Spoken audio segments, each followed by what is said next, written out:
नमस्कार दोस्तों। हमारी गवर्नमेंट और इंडियन एयरफोर्स को अचानक तेजस में ऐसा क्या खास दिख गया कि इसके सभी विदेशी पार्ट्स को मेड इन इंडिया पार्ट्स के साथ रिप्लेस किया जा रहा है।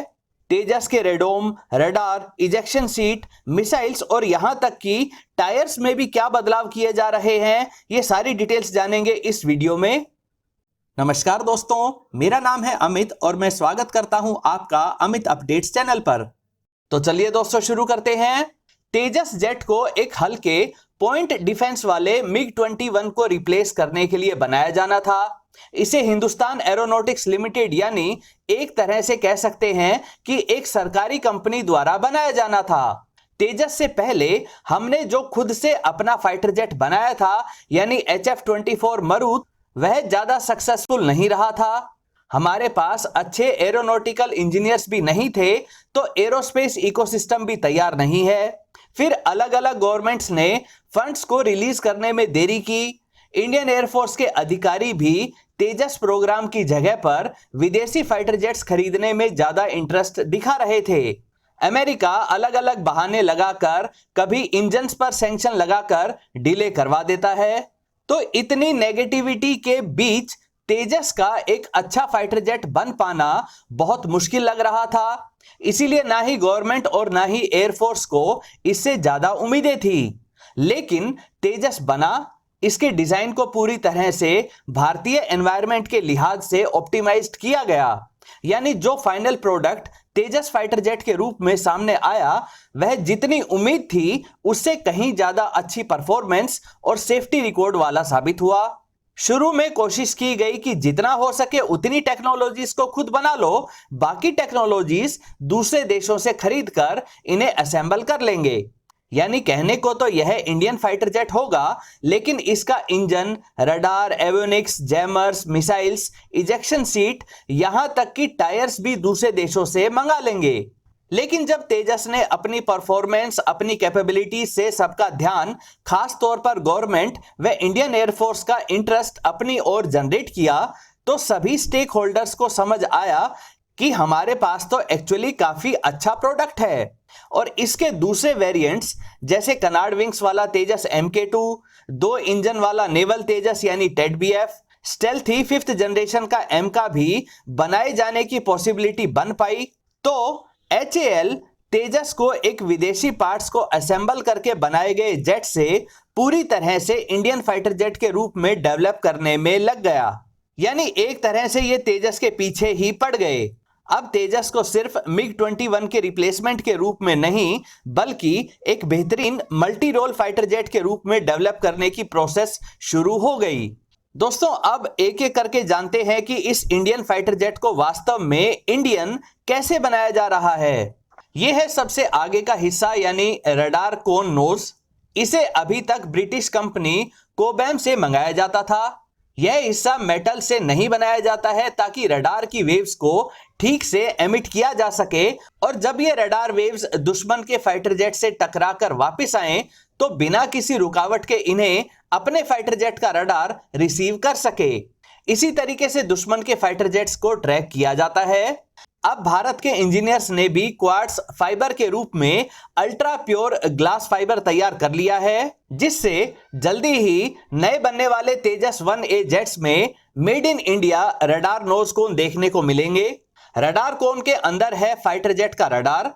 अभी तक जितने भी तेजस जेट बनाए गए हैं उनमें इजराइल में बने हुए AESA रडार को लगाया गया है। तेजस 1A के पहले बैच यानी कि शुरू के 40 फाइटर जेट्स में इजरायली ELM-2052 AESA रडार लगाया जाएगा, और उसके बाद के सभी तेजस जेट्स में मेड इन इंडिया उत्तम AESA रडार लगाया जाएगा। इनकी टेस्टिंग तेजस टेस्ट बेड जेट पर लंबे समय से चल रही थी। जहां इजरायली ELM-2052 रडार से तेजस को 120 किलोमीटर की ट्रैकिंग रेंज मिल पा रही थी, तो वहीं स्वदेशी उत्तम AESA रडार से तेजस की ट्रैकिंग रेंज 150 किलोमीटर तक बढ़ जाएगी। यानी तेजस में अब ज्यादा रेंज की मिसाइल्स भी लगाई जा सकेंगी। रडार के बाद बात करते हैं तेजस के इंस्ट्रूमेंट क्लस्टर व कॉकपिट की। इन्हें भारत में डिजाइन करके तैयार किया गया है। इसके डिजिटल फ्लाइट कंट्रोल कंप्यूटर्स को एरोनॉटिकल डेवलपमेंट एजेंसी यानी एडीए ने तैयार किया है। रडार वार्निंग रिसीवर को CASDIC यानी combat aircraft system development and integration centre ने तैयार किया। Head up display central scientific instrument organisation ने तैयार किया है। दुश्मन की मिसाइल से खुद को बचाने के लिए तेजस 1A में अंगद इलेक्ट्रॉनिक वॉरफेयर सिस्टम और advanced self protection jammer port लगाए गए हैं। ये सभी भारत में ही तैयार किए गए हैं, यानी कि ये मेड इन इंडिया हैं।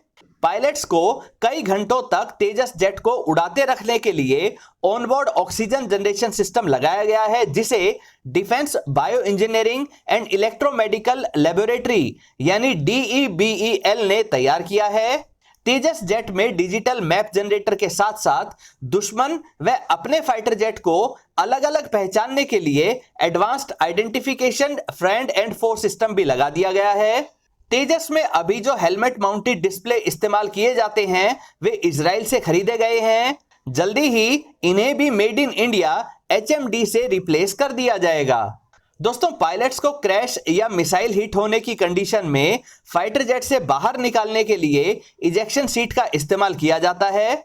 इनमें इनबिल्ट पैराशूट होते हैं जिससे पायलट सही सलामत जमीन पर उतर आता है। तेजस में यूके की कंपनी मार्टिन बेकर की बनाई हुई इजेक्शन सीट लगी हुई है। दुनिया भर के काफी सारे फाइटर जेट्स में इसी कंपनी की बनी हुई इजेक्शन सीट इस्तेमाल होती है। अमेरिकी F-35 में भी इसी कंपनी की इजेक्शन सीट लगी हुई है। अब यहां समस्या यह है कि ब्रिटिश कंपोनेंट लगे होने के कारण अर्जेंटीना जैसे देश ने तेजस फाइटर जेट को पसंद आने पर भी इसे खरीदने से मना कर दिया।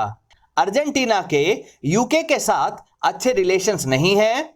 भारत अगले 25 से 30 वर्षों में तेजस 1A, तेजस MK2, TED-BF और एमका के रूप में हंड्रेड्स ऑफ फाइटर जेट बनाएगा।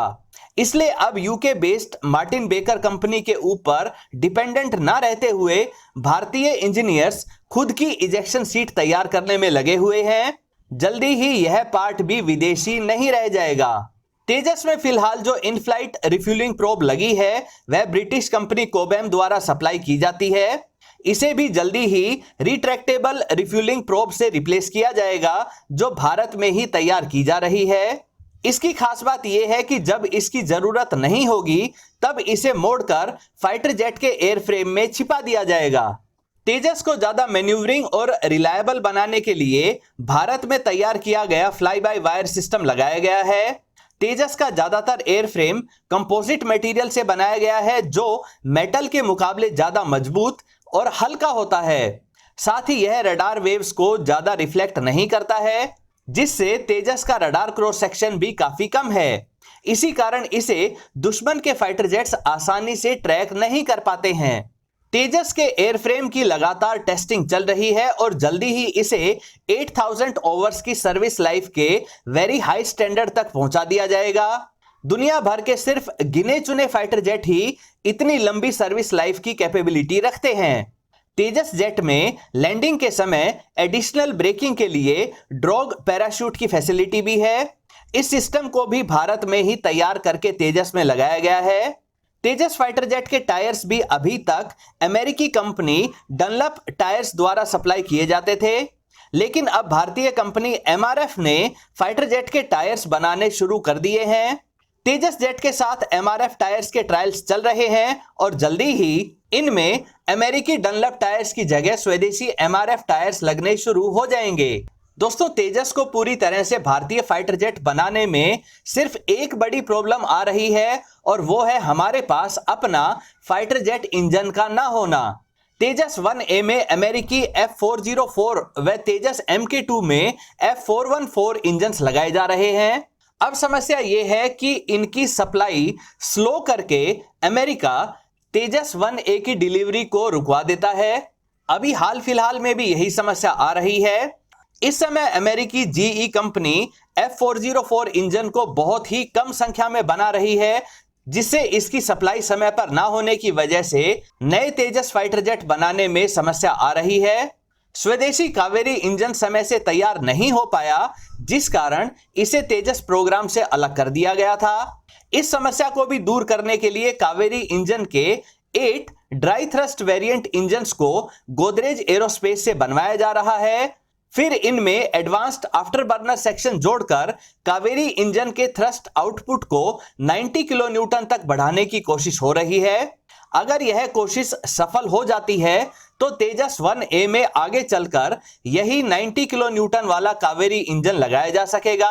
बात करें तेजस जेट की मिसाइल्स की तो यहां भी बहुत तेजी से काम चल रहा है। तेजस में शॉर्ट रेंज के लिए एसरैम व पाइथन मिसाइल्स इंटीग्रेट की जा चुकी हैं। लॉन्ग रेंज के लिए आईडरबी ER मिसाइल भी इंटीग्रेट की जा चुकी है। 110 किलोमीटर रेंज वाली अस्त्रा BVR मिसाइल की इंटीग्रेशन प्रोसेस चल रही है। जल्दी ही 160 किलोमीटर रेंज वाली अस्त्रा MK2 BVR मिसाइल भी तेजस में इंटीग्रेट की जाएगी। इसके अलावा भी हैमर जैसी, बंकर बस्टर व रुद्राम जैसी एंटी रेडिएशन मिसाइल्स भी तेजस में लगाई जा रही हैं। ब्रह्मोस मिसाइल का NG वेरिएंट भी तेजस में इंटीग्रेट किया जाएगा, जिसका वजन लगभग 1500 किलोग्राम रहेगा। ज्यादा मिसाइल्स को कैरी करने के लिए ड्यूल रैक वाले अंडरविंग पाइलोन्स को भी तैयार करने का काम तेजी से पूरा किया जा रहा है। दोस्तों, कुल मिलाकर कहें तो आधे अधूरे मन से शुरू किया गया तेजस प्रोग्राम अब फुल स्पीड पकड़ चुका है। तेजस और तेजस के दूसरे वेरिएंट्स ही आगे चलकर इंडियन एयरफोर्स की बैकबोन बनने का काम करेंगे। दोस्तों, आपकी राय में तेजस में स्वदेशी इंजन ना होने की प्रॉब्लम को कैसे दूर किया जा सकता है? अपनी राय कमेंट सेक्शन में जरूर लिखें। दोस्तों, उम्मीद करता हूं यह वीडियो आपको पसंद आई होगी। अगर यह वीडियो आपको अच्छी लगे तो इसे लाइक करिए, दोस्तों के साथ शेयर करिए और चैनल को सब्सक्राइब करना ना भूलें। नमस्कार।